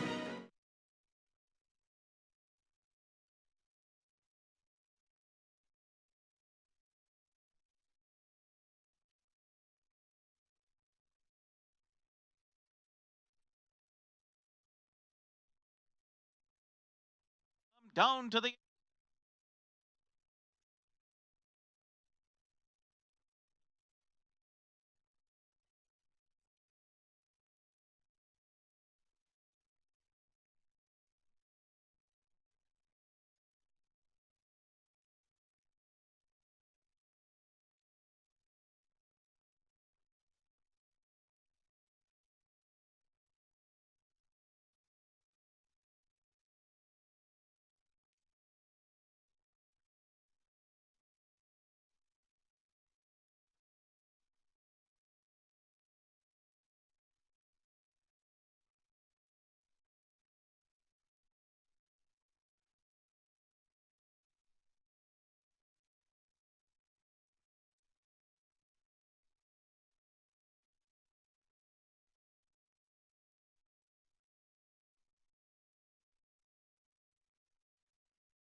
Huffberg and Ebrad Ortiz come down to the 8th pole as Huffberg cruises in the Curlin, and it's on to the Travers. A half mile in 43.92 seconds, and they're into the stretch, and its promise is fulfilled. Strong in the Amsterdam, he won it by 3. And under a hand ride, he takes off. He takes off by 5. Imperial Hint destroys his competition in the Vanderbilt. Can Glorious Empire hold on? Channel Maker's trying to run him down. They're coming down to the wire. Here comes Channel Maker. Here comes Channel Maker, and it's very close. Did I get it? Did you get it, Julian? Well, you both got it. And Tenfold takes charge. Ricardo Santana Jr. and Tenfold have taken the lead. Tenfold is bearing out through the stretch, but Tenfold will win the Jim Dandy. Well, he's the horse that he always improve, and you know, I think we got a great fusion with this horse. Farrell to catch as they come to the top of the stretch. Farrell is still there. What a furlong to run. They're all coming to the wire together, and Farrell holds on. What an incredible week it was. Hofberg winning the Curlin on Friday. Promises fulfilled in the Amsterdam. Imperial Hint, maybe the most sensational performance we've seen all year long. And now they're saying connections, one more start likely before the Breeders' Cup Sprint. That could come in the DeFrancis Memorial Dash. We have a lot more coming up as well. Draw for the Whitney. It happens on Tuesday night. Hello, everybody. Fans having a great time. Still 2 races to come here on Saratoga Live on this Monday afternoon. But Whitney happens on Saturday, and this is really turning into a big race for Backyard Heaven. Well, it is turning into a big race at Backyard Heaven. We're going to find out who he really is. You know, this is a race full of horses that need to start proving themselves, right? Is Taprit the same horse? Mind Your Biscuits, can he go the distance? McCracken, same thing. Good Samaritan needs to get back on the board. A lot of these horses have a ton of questions. Oh, no worries. For Backyard Heaven, he went into the Stephen Foster as a 4-5 favorite. He reeled off 3 consecutive victories, including his first try in graded stakes company at Churchill in the Ali Sheba. And so it just makes it a more curious performance, why he didn't really fire that afternoon. So can he bounce back in the Whitney on Saturday? We can't wait to find out. Yeah, he just threw in a clunker. And sometimes as a handicapper, I'm one of those that will draw a line through one and see how he's doing. And Chad Brown always dangerous here. And I think he's going to have a rebound kind of effort. Well, I've already seen the familiar silks of Backyard Heaven in the winner's circle earlier today at Saratoga. The white with the big red capital R blazed across the front. The R, of course, stands for Ramsey. Ken and Sarah Ramsey. And Ken shows us he loves handicapping as much as he loves being an owner and breeder. He run off with you. Are you saying we could upset even money, Charlie? Sounds good. When it comes to horse racing, Ken Ramsey is all in. Owner. He's named after my father. Breeder. Bodie Ramsey. This horse is by a Bodie-meister. Gambler. Bet $1,000 on it. And lover of the game. So this horse was actually bought for a dirt horse, but he ran so well that they decided to put him out on the turf up here again this time. It's a challenge, you know. You're matching wits against everybody else. So I do my handicapping if I've got time, and I don't pay attention to the odds except for value. I never bet anything that's odds on. I mean, not a man alive can stay alive betting 3, 4, 5, 4 to 5. You can't do it. Be a $200 exact price, 270. I got a bunch of grandkids up here. They all expect to go home and win. So I look for value. And I usually try to play the exotics because that's where the big money is. That's why I play the pick 6, the pick 3, and I especially like the pick 5 because the takeout's low. In 2004, Roses in May showed the Ramseys the world. Roses in May, holding Choctaw Nation and Dynamo, and for Roses in May, it's Gallants in March. Roses in May first. That was our first taste of international racing. To go to Dubai and pull that off, the world's richest race. Those joyous moments are enhanced by his wife and family. And even more importantly, it was Roses in May's 2004 victory in the Whitney Handicap that showed them their future summer home, Saratoga.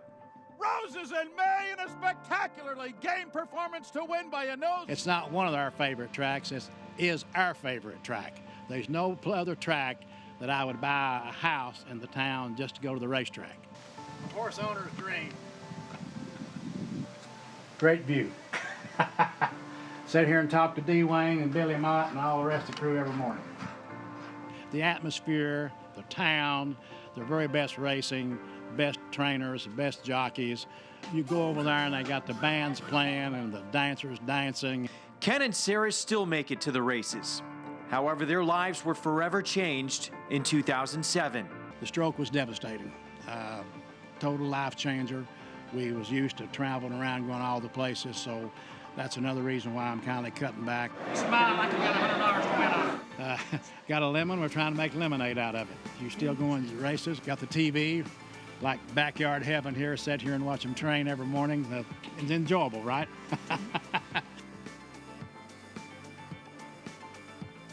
And that is exactly where they came up with a name for Backyard Heaven, overlooking that Oklahoma training course.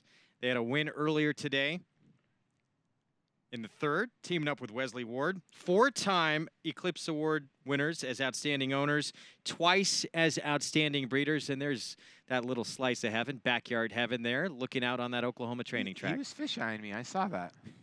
And there is their horse saddling up in this race. And it's like he's a little handful to saddle up, but currently at 5-2. And listen, he's a player in here, obviously, in this spot, and he's the one to beat. He comes off the best effort. Where he is now, is he going to bounce a tiny bit at all? People have that kind of factor running his best race he's ever run last time out. But if he runs this race, he is going to be a handful today. It's a huge effort. It just looked like the last two starts, he's really sort of taken that next step as a horse, and this was good company he was facing in this field. Yeah, it is. And listen, Andy talks about this a lot, and Michael Maker, when he trains horses and they go longer distances, they just get better. And this is an example A right here. We'll see what happens. I mean, this is a very hard race, guys. You know, and distance is always a question in here. And obviously, Soglio ran well, but Soglio got involved in a very slow pace last time that totally held together. Now, Gabby and I are on opposite ends of the spectrum with two horses coming out of the same race where I don't think the Snap Decision wants more distance. They went a mile and a quarter last time, and I think that Focus Group, the 4, does want more distance, and I also think the pace will be more honest, which will not necessarily hurt Snap Decision because he can be forwardly placed or he can rate, but Focus Group will benefit from more pace, so I do like Focus Group in this race. Yeah, this is Focus Group actually finishing 4th in this race, whereas Snap Decision actually got the better of it this day, finishing 3rd. But Focus Group, as you mentioned, was farther off of the pace, and he actually even had his run stifled a little bit here at the 16th. And what I really think, actually, whereas Focus Group, I thought he had a clear run. I just feel like Focus Group was compromised because he was kind of come from way back against a slow pace. I feel like Snap Decision, I'm a big Snap Decision fan, and I'm glad to see that he got over being rank and he'd been getting kind of the wrong rides in his races. I just feel like he got there, Snap Decision, and he didn't finish it up. And I wonder if he'll like another 8th, but who am I to argue with Shug McGay? Yeah, no, I completely agree with your analysis of the last race, and I'm not sure if he can get this distance. But the reason why I like him in here today, the only point that I don't agree with you on, is that I don't think it's going to be a very fair pace. And I want horses who will be more positionally placed like him. I think that Snap Decision is going to be more forward today than where he was last time. I think it will be a more honest pace than the last race they ran in as we head out to the paddock for the Paddock Report, which is sponsored by Hillendale. Take it away, Maggie. Thank you, Andy. And the horse on the inside, Solio, sitting pretty, well, at least as far as the tote board is concerned. You know, he's getting pretty wound up here. And I must admit that the last time I had seen him was in the fall when he was previously trained by Grand Motion of last year at Belmont. He is, like I said, getting pretty revved up here.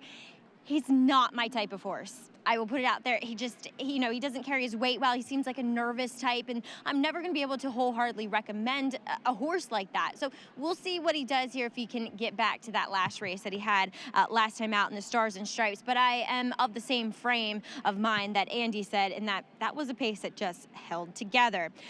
I'm a big fan of Snap Decision, and I really like him here today. I don't know if he really truly gets better with more distance. Physically, I would say yes, but he is a horse that does get on his toes. He has energy here. He's not expending too much, so I'm not too worried about it, but is he a horse that really kind of wants to keep going, or does he have more of that kind of burst type of movement? I like him here for Shug. I'm always going to like him. He's just that kind of horse, so we'll see what Snap Decision does. And I saw that as far as Gabby's picks were concerned, we're kind of on the same wavelength. We both like Snap, and we're both interested in a horse that's going to be a bit of a price here. Second off of a 2-year layoff is number 9, Master Gunner, but he got the job done last time at Delaware Park, going 1.5 miles for Elizabeth Voss.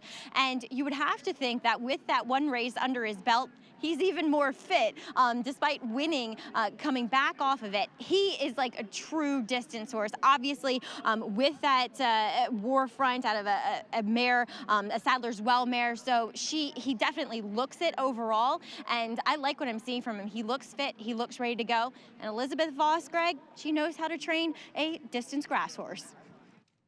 No question. Jumps is what she does best, and we'll see an intriguing runner who was off for almost 2 years and comes back and wins off that layoff. Yeah, with Mario, the ice cream man, Mario Pino in the irons. Now you're going to get Kendrick Carmouche, and what a tremendous training job by Elizabeth Voss. A little bit under 7-1, and got the job done. You look at the horse's PPs before that in 2016, and was a horse that used to get bet a lot, and what a job done as you look at those famous silks of the Klarovich. Meanwhile, Channel Cat, the 3-year-old, first time taking on older horses, Andy and Gabby. I can tell you something. I like this horse, Channel Cat, and I do think he's going to get better with distance for Todd Pletcher. I know he's a 3-year-old, and this is a tough field. He's been facing some very tough horses as well and not running badly. And he had some legitimate trouble last time, and that was a race, Gabby, where nobody was able to gain ground besides him behind the top 3. And on top of that, I'm not a person who really puts a lot of stock in weight breaks, but he's getting in with 116 pounds, and that could give him an advantage at this distance. I only really think it matters when you start going these longer distances. Oh, and it certainly, if it matters much more in these distance races. And I'm not a weight guy either, but I think it's worth noting. And he's an improving horse for Todd Pletcher, and nice price at 9-2. Bobby Frankel, the late Bobby Frankel, said weight gets you beat. He's given up as much as 8 pounds to some of these runners in this race because he's a 3-year-old. Yeah, he is. So he gets that advantage. Some players will play sheets a certain way and go like 5 or 6 pounds is a point. So I don't put a ton into weights either. I was just never that guy, but we'll see. Here is Solio to kick off our post parade for the Ramseys, trained by Mike Maker with John Velasquez. Well, the one to beat off the last race, although Focus Group has gotten the better of him before. Focus Group. Speak of the devil, here he is for Chad Brown with Jose Ortiz for Klarovich Stables. I think he's run well in all of his recent starts, and if the pace is honest, he could be the one to beat. Adonis Creed is the 5 for trainer Brad Cox. Florent Giroux rides. Yeah, 1 for 11 the last 2 years, and it was a nose win first time on blinkers at Keeneland. I just think that he has to really improve today. Phipps Stable sends out Snap Decision, trained by Shug McGahee and Joel Rosario aboard. I'm a Snap Decision fan. He's run well in his last start. I just wonder if he does not get better with an extra furlong. Classic Covey Jr. Alvarado for Hall of Famer Bill Mottie's been keeping some real sharp company. Yeah, fantastic. High Happy, Lucayan, Rocketry, McCracken, a lot of good horses in his PPs. Scholar Athlete, 2015 Fasig-Tipton February sale graduate, trained by Graham Motion. He's one who's probably going to be forwardly placed in this race, and I wonder if he, too, is definitely better at 1 3/8. Here's the son of Warfront, who won off a near 2-year layoff for trainer Elizabeth Voss, Master Gunner with Kendrick Carmouche. Like we were saying earlier, what a job and what a training job. And blinkers obviously have helped this gelded son of Warfront. They put him on 4 starts ago, way back in August of 2016. And the lone 3-year-old in the field, trained by Todd Pletcher for Calumet Farm with Luis Saez, Channel Cat. Improves with every start, gets more distance, gonna like the distance. I think he's a player. Let's check in with Maggie Wolfendale. And here with a special guest, Tom Durkin. Always pleased to see his shining face here in the paddock. Sunny. I put my shine on before I came over. Well, yes, coming over from the race. More like wrinkle cream at this stage of my life. You got that fountain of youth cream. But keeping you young over at the National Racing Museum, the Hall of Fame, you're doing the personalized tours. Yeah, we do that every day. Well, Wednesdays through Sunday at 11 o'clock, and it's fun. I mean, I really enjoy being a tour guide. There's 400 years worth of history there, and there's a lot of pretty quirky people that have been involved in thoroughbred racing over the years, and I particularly like to tell their stories. I need to get over there and listen to you. But also involved in horse ownership now with West Point Thoroughbreds, not involved here with Scholar Athlete, but you had a big winner down at the Jersey Shore. Yeah, I'm a part owner of a very tiny part, but nonetheless part owner of Burned, who won the Molly Pitcher yesterday, and I think we're probably going to see her in the ballerina, so that'll be pretty good. She's a graded stakes winner now and tries hard every time, and she's well bred and still good.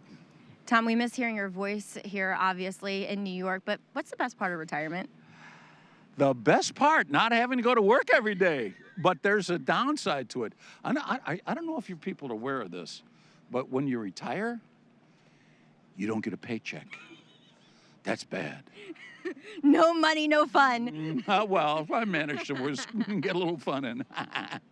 Well, Tom, it's always great to catch up with you. Keep up the great work over at the Racing Museum, and love seeing you here in the paddock. All right, we'll be around. Don't worry about it. Guys, come see Tom Durkin. He's always entertaining. There would be no better way to experience the National Racing Museum Hall of Fame than with one of the greatest set of pipes horse racing has ever seen. I mean, my lifetime, the best I ever saw. To be able to make an adjustment in mid-race, wow, he was darn good. We're going to take a break in the action. There's the West Point Thoroughbred runner, Scholar Athlete, 10-1 on the board. So wide open. 9th race coming up here, mile and 3/8 on the turf. Can the 3-year-old Channel Cat break through against older horses? We'll find out when we come back. Stay with us. Practical Joke was all business. He won the home. Practical Joke always showed a lot of ability. He showed a lot of heart, a lot of determination. Right from the first breeze, he identified himself as one of the best in his crop. Practical Joke down to the wire, the Champagne. Practical Joke took both the Hopeful and the Champagne Stakes, and he's a fast, tough, precocious 2-year-old, trained on, showed even better form at 3. It is Practical Joke in the Allen Jerkins. He's going to be a horse that no commercial breeder can leave off their list. They're off. Bet the horses anywhere, anytime with Naira Bets. Rushes out of there to take the lead. It's easy on your computer or Naira Bets app. Earn valuable reward points on bets. Play in our exclusive promotions and earn cash rebates. Off the turn with a link to the half lead. Sign up now. Bet $200 and get $200. Bet any track, anywhere, anytime. NairaBets.com.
Back on Saratoga Live and Fox Sports 2 and other regional networks across the country. The summer place to be, the premier race meet in all the country.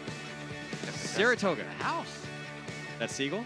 He's got the best spot in the house. He's right to the left of the scoreboard, checking out the horses, and maybe he truly does have the eagle eye as we look at the 7 Classic Covey. And you talked about in the post parade the company that this horse has kept, and Fantastic was able to walk the dog in the lead at Belmont last time, and then after that was able to obviously win a giant race. But the Pan American, I thought he was good in a couple other races.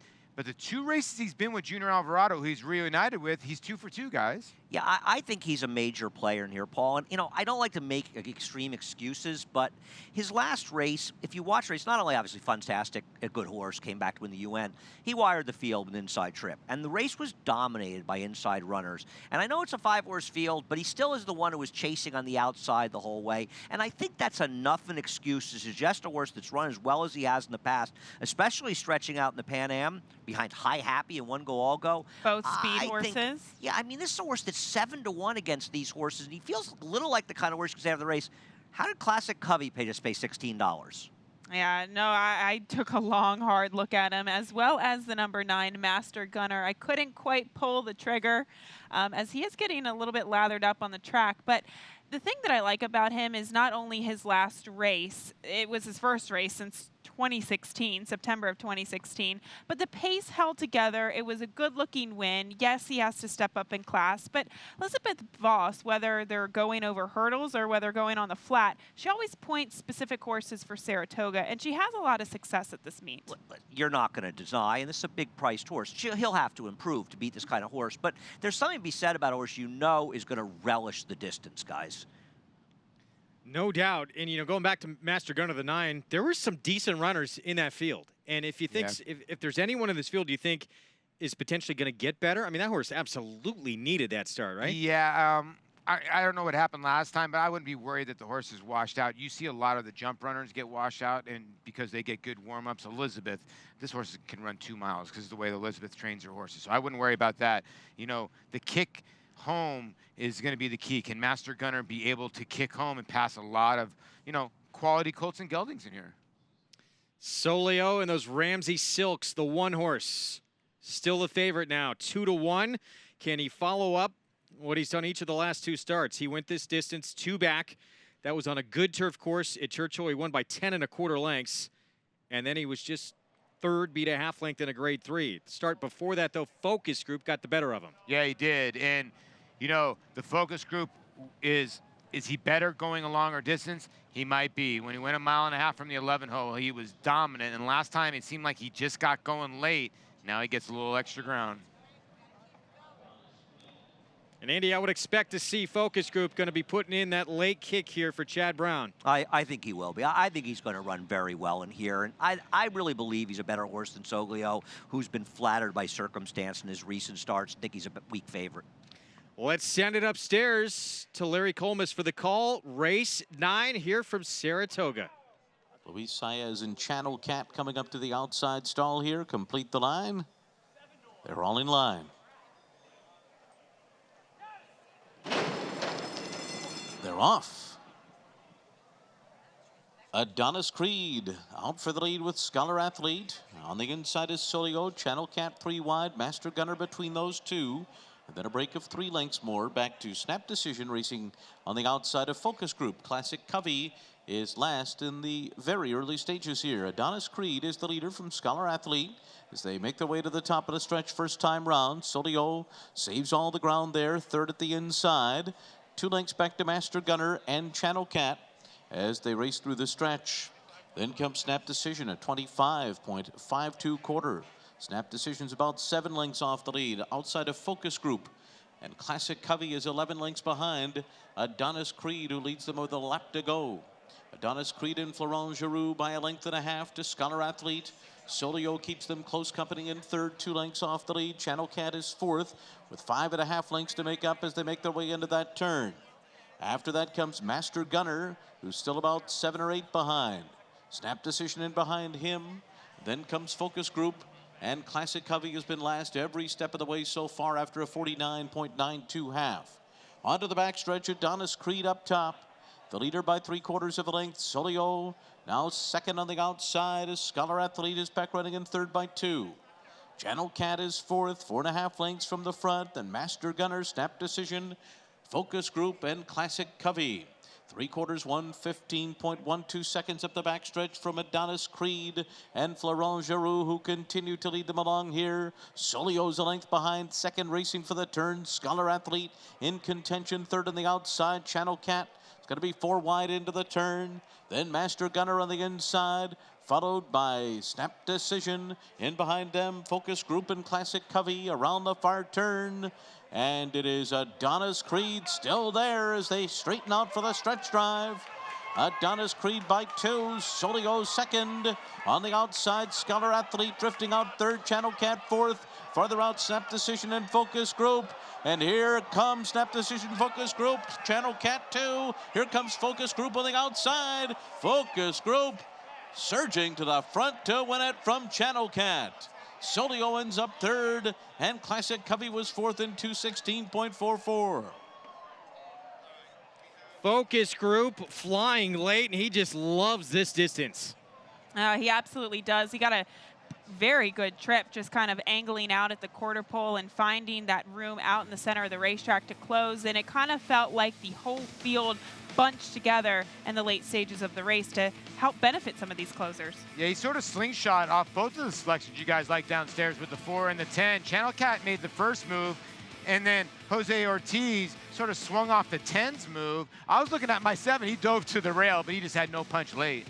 Yeah, it was funny. You know, Gavin and I were watching this. This turf course has some real give in it, and they really went quickly the second quarter. And the way the field spread out, even though it may not have looked like they were going quickly, it felt like they were going fairly fast up front. Jose Ortiz got focus group out in the clear and just ran by them. I think it was an excellent effort by Channel Cat, who was closer to the pace than normal, and he held in well there. And even Soglio, the favorite, he was relatively close to a pace that fell apart. I don't think he ran badly either.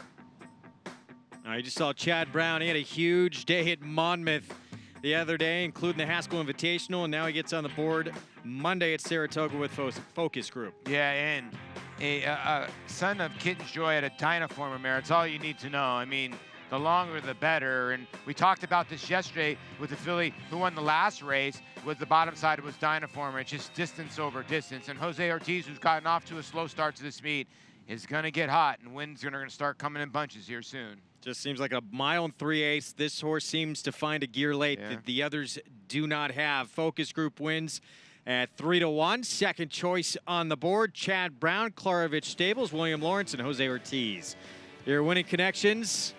I'm going to talk a little bit more about that trainer in a moment and his outstanding 3-year-old Good Magic after this.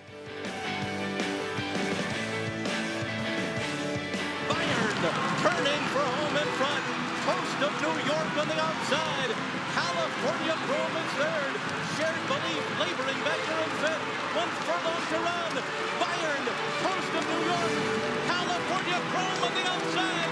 The 3 of them come to the wire. Bayern, Coast of New York. California Chrome. Here's the finish. Bayern holds on.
Back on Saratoga Live and a list of the Triple Crown winners here at Saratoga. There's a new sign to put up. Wow. Justify, the 13th Triple Crown winner in history. That just put in recently. Of course, Justify just retired earlier this week. His racing career is over. He retires having never lost. And deserves that sign, I guess, right? Incredible. Yeah. 111 days. He put together his entire racing campaign to win a Triple Crown. Yeah, and I hate people trying to compare American Pharoah to him. I know Bob's even saying it, but I would have liked to see Bob have about 4 months of training with him as Focus Group gets the job done here. The son of Kitten's Joy, the Dynaformer mare. It's about 5:45. Cocktail Hour, the name of that dam of Focus Group. Oh, nice call. Was focused today, and that pick 3, not bad, $241.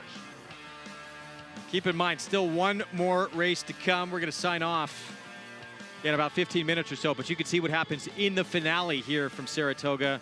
Watch race 10 on the Naira Now app. Saratoga Live, of course, presented by Claiborne Farm. Race 10, 5.5 furlongs on the turf. New York breds in a $40,000 maiden claiming event.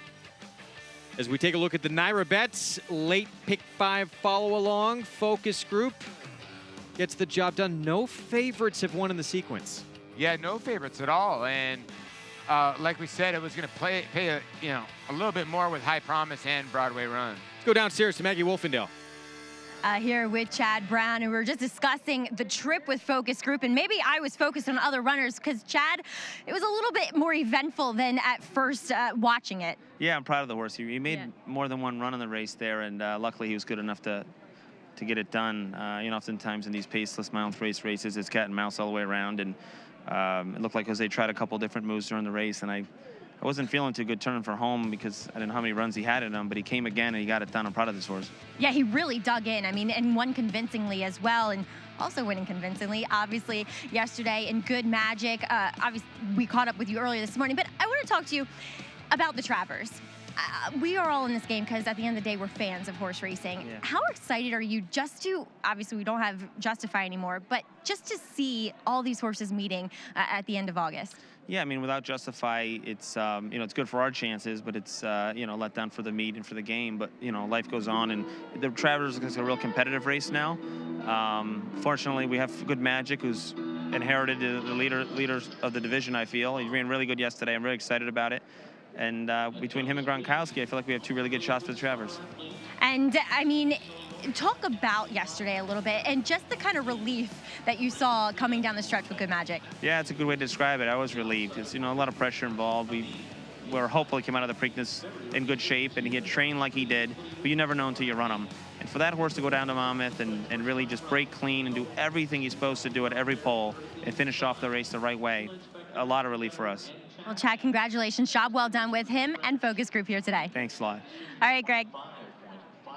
Well, Good Magic, he was sort of the leader of the division with Justify Con by default, but he really backed up that status with that win in the Haskell. He really did. And for a horse that basically broke his maiden in the Breeders' Cup Juvenile, he's starting to learn to put away his foes, and that could be dangerous for a lot of other 3-year-olds. We will talk more about Good Magic and that impressive performance in the Haskell Invitational and the entire 3-year-old picture when we come back, and who is headed to the Travers. And we'll take a look at earlier today at Saratoga and the Grade 1 A.P. Smithwick Memorial. That's ahead when we come back on Saratoga Live.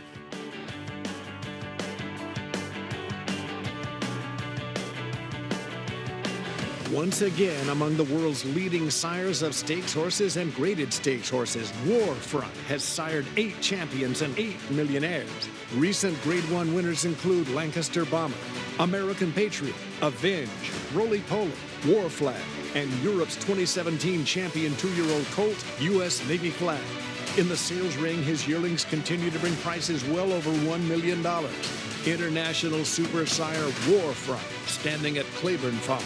Success starts at Saratoga. The Saratoga Selected Yearling Sale has established a reputation for high quality and high performance. Recent graduates include Grade 1 winners Avenge, Bolt d'Oro, and Moonshine Memories, and 2017 Breeders' Cup champions Battle of Midway, Stormy Liberal, and Rushing Fall. The nation's #1 sale by percentage of Grade 1 winners, the Fasig-Tipton Saratoga Sale, August 6th and 7th. We found Breeders' Cup champion Rushing Fall at Saratoga. Where will you be?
off in the 22nd AP Smithwick Memorial.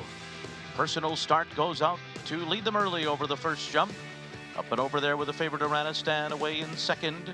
Oscar Denarius is third, and then all the way Jose and Showcourt on the outside. Oscar Denarius drops back at the final fence. Personal start, Aranistan's getting closer into the stretch, and Aranistan has moved up alongside with Showcourt, and these are the two. Personal start is given way. Showcourt comes through the wings in front.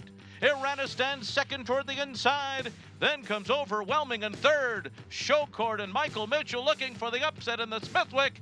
And Aranistan will be second best. Showcourt did it. Grade 1 win in the AP Smithwick for Showcourt trainer Arch Kingsley, winning trainer. 9-year-old by the sire Vinny Rowe. You gotta love it. Got the job done, and he's a horse that run at Parks. And his last time out, he'd been at Suffolk. We've seen a couple Suffolk shippers come here and win on the flats and over the jumps today. 2-year-old, such a big part of racing here at Saratoga. Jump racing is as well, so it's great to see that. We'll have a couple more at the meet as well ahead. 3-year-old picture, that was kind of center stage on Friday and Saturday, all across the East Coast. Of course, we're looking forward to the Travers on August the 25th. In the Haskell Invitational, Good Magic, Andy, proved that now he is the leader of the division with Justify on the sidelines. It really was the most definitive win and the toughest field overall. He ran very well. I mean, you were talking about it with me. He was wide early. He moved early. He put in that huge blowout move, and he just kept on going. Good Magic was good. There was at no point in the race that I thought that he was losing, just given his energy. I mean, this was a tremendous performance, as we can see from the Haskell yesterday. He's all by himself on the front end, and Jose had to make a little bit of that premature move. But like I said, Bravazzo was making this move to close him off with the pace and try to lasso him in, and that wasn't going to happen. This was a dominating performance, and I think it was the most quality field that we've seen I so agree, far. and you know, Paul, you should talk about it. It felt like Luis Saez was really riding Bravazzo just to keep up with Good Magic when Good Magic was making his move. And yeah, he made a little run at him at the end, but Good Magic did all the work here. No, he did. And you know, the scary part about this, and I brought this up when California Chrome got good, Andy, he started to crush his competition. And it's very, very tough to teach a herd animal to do that. That's why Bob Baffert is so good. His horses win by 6-7 lengths. Now, this horse broke his maiden and struggled a little bit till he won in the Breeders' Cup Juvenile. He has grown up to now crush his competition. This was a scary run for him to be like, I am the best 3-year-old, and he stamped himself yesterday to me. Chad Brown said he was very push button today. His first race in 10 weeks. Can he get better off that? It looks like he has started off the second half of his sophomore season. Sensational. He's faster than the other ones that we saw. No doubt. Early, you know? The Jim Dandy, meanwhile, here at Saratoga, not quite as impressive. Tenfold, though, his connection, Steve Asmussen said this is, again, how they wanted to race actually in the Belmont. That plan kind of got impeded by Restoring Hope, but they wanted to be close, and I guess is this what we're going to see from him from now on. Yeah, maybe we are. Maybe we're going to see this type of stalking position from him. You can see Ricardo Santana is by Flame Away, and he starts to wander. He was looking in the stands the whole way down the stretch. He's still a tiny bit green. And again, he's lightly raced and still has a lot to learn.